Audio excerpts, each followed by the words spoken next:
Hey, good morning, everybody.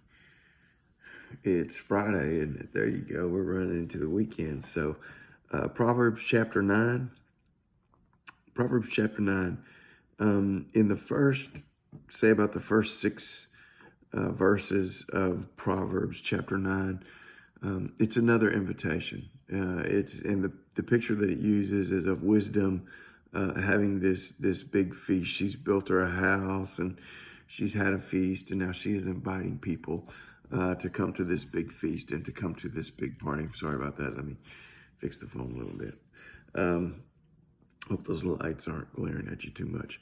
And it's again, it's just the idea that God is calling us and God is inviting us to come to Him and to come to know Him and to come to have a feast with Him. So she's saying, "Come." Wisdom's saying, "Come." Wisdom is inviting.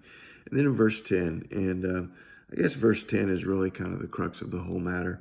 It says, "The fear of the Lord is the beginning of wisdom, and knowledge of the Holy One is understanding."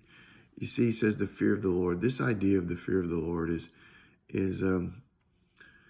it's more of an idea of honor and respect, and really what it is it's really having a clear understanding of who God is and understanding who I am in His eyes, and that brings a certain amount of and I'll just call it fear for lack of a better word. You know, when Jesus led the disciples to that great catch of fish, and they caught some. They had fished all night and hadn't caught anything. And then Jesus said, "Throw your net on the other side." And Peter said, "Well, look, okay, whatever. Just because you're telling us to do it, I'll do it."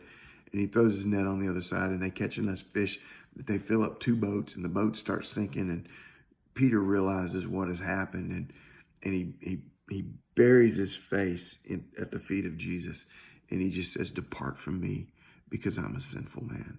Right? That's the fear of the Lord. When Moses was on the mountain and that bush was burning, and at first he said he turned away because he feared the Lord. When Adam and Eve heard God walking in the garden after they had sinned, they hid themselves. God said, "Why'd you hide yourself?" And he said, "Because we were afraid."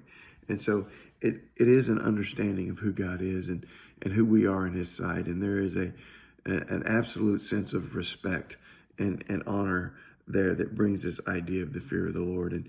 And what happens is when we understand who we are, who God is and who we are, we surrender ourselves to Him. We submit ourselves to Him. We put ourselves under Him. It becomes a response of our lives. And that's what the fear of the Lord is. And so it's surrendering and submitting ourselves to His will, to His ways, to His wisdom, to what He's calling us to do, to what He asks us to do. That's what these whole first 9 chapters of Proverbs have been about. So the fear of the Lord is the beginning of wisdom. So you want to start with wisdom. You want to start with being wise. It is surrendering yourself to God. It is placing yourself underneath His authority and underneath His guidance. And the knowledge of the Holy One is understanding. God is calling us into a real relationship with Him, into knowing Him. This knowledge is an experiential knowledge that it's talking about. The knowledge of the Holy One is understanding. It's not just knowing data and knowing facts. Again, it's the difference between wisdom and knowledge, right? This is an experiential knowledge. This is a knowledge on a daily basis. This is a knowledge that takes effect into our lives. And so the fear of the Lord is the beginning of wisdom. So submit to Him, surrender to Him, and begin your submitting to His ways and to His will. And that's the beginning of wisdom. And begin to know Him, and you'll begin to have understanding. Begin to know Him in a very real, very experiential, and very personal way. Hope you guys have a great weekend. Proverbs chapter 9. The fear of the Lord is the beginning of wisdom. Get out there in faith today. Bye.